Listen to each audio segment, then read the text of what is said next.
Swastiastu. Thank you for the time to given to me. My name is WIDIANTARI. I'm from in class 11 EPS 2.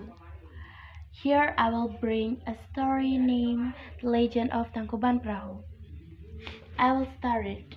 Tangkuban Perahu, one of the famous fairy tale stories in Indonesia, Sangkuriang. These fairy tales and folk tales come from West Java.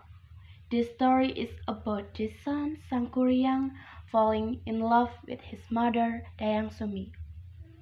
Dayang Sumi asked Sangkuriang to build a dam and lyric boat.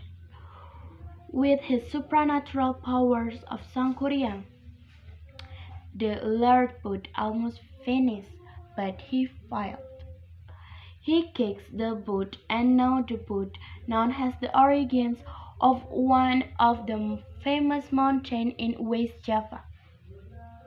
The story begins in the jungle of the kingdom of Pajajaran. In this jungle, there was a woman named Dayang Sumi, who has given birth to a son. The boy was handsome. Dayang Sumi named his son Sangkuriang. Time passed, and Sangkuriang became an adult. He was a skilled and excellent hunter. Situmang's a dog always accompanied Sangkuriang wherever he went hunting. Sangkuriang always brought the spoils of the hunt back to Lightfoot.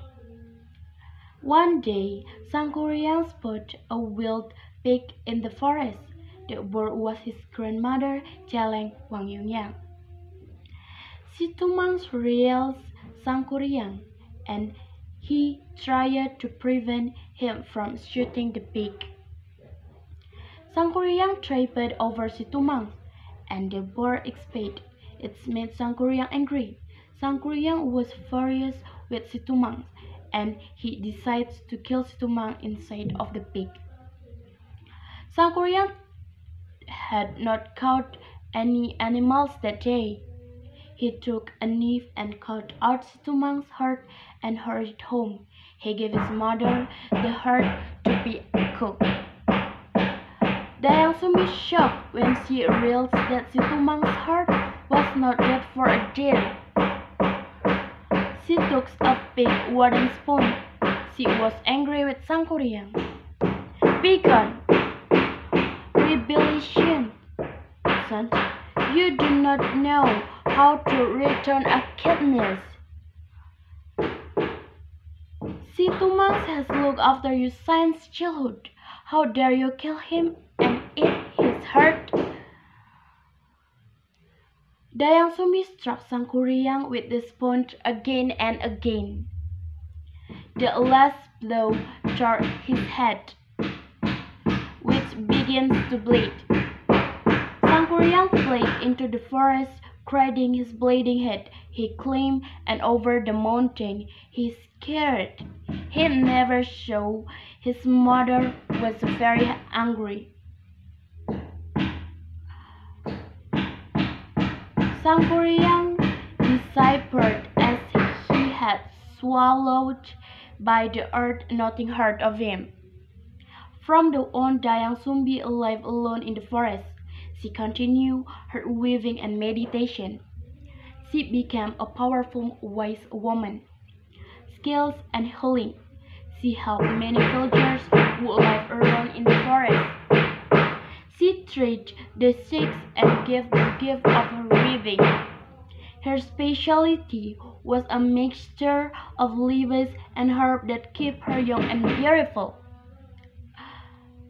One day, a young man came to her. He asked for treatment every day. He came for treatment until his sickness was almost better. He began to fall in love with Dayang Sumi. He approached her and said, "Dayang Sumi, you are so beautiful. Will you marry me?" Dayang Sumi was uncomfortable with his touch on her shoulder, but she did not want to hurt feelings. She moved away and said, "Oh, I'm too old for you, you man. I am old enough to be your mother." "But that's impossible. You're still young and beautiful. Why do you say that you are the same age as my mother? What is your name? And who is your mother?" "I don't know. All I can remember pregnant and running away as hard as I could until passed out. When I came to, a robber was caring for the wound on my forehead. Later, he adopted me as his son. He passed his supernatural power onto me. But now my adopted father is dead and I live myself. Let me look at your head." Dayang Sumbi, surprised when she recognized the scar on his head like a pillow made by her big wooden spoon. The young man did not believe that he was her son. Dayang Sumbi explained that she looked young because his herbal medicine. Later, she gave him two impossible conditions for marriage. First, she asked him to make a lake jamming the Citarum River. Second, she asked him to build a lake boat for their house, and both of these must complete before cook's crop. When Dayang Sumbi realized that Sangkuriang had almost finished his work, she searched for a way to stop him.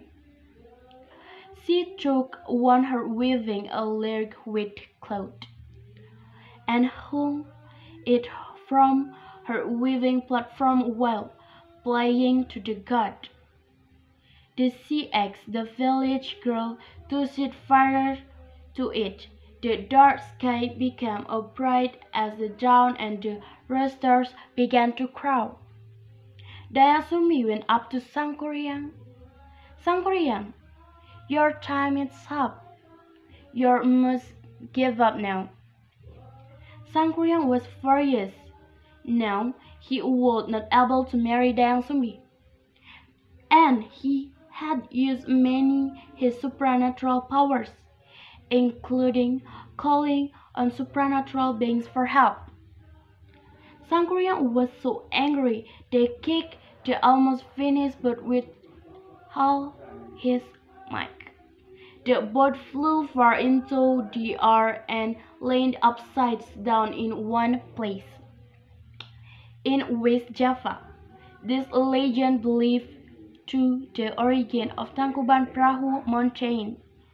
The story of Sangkuriang is carved in relief on the walls of the crater of Tangkuban Perahu. Thank you. Om Santi Santi Santi Om.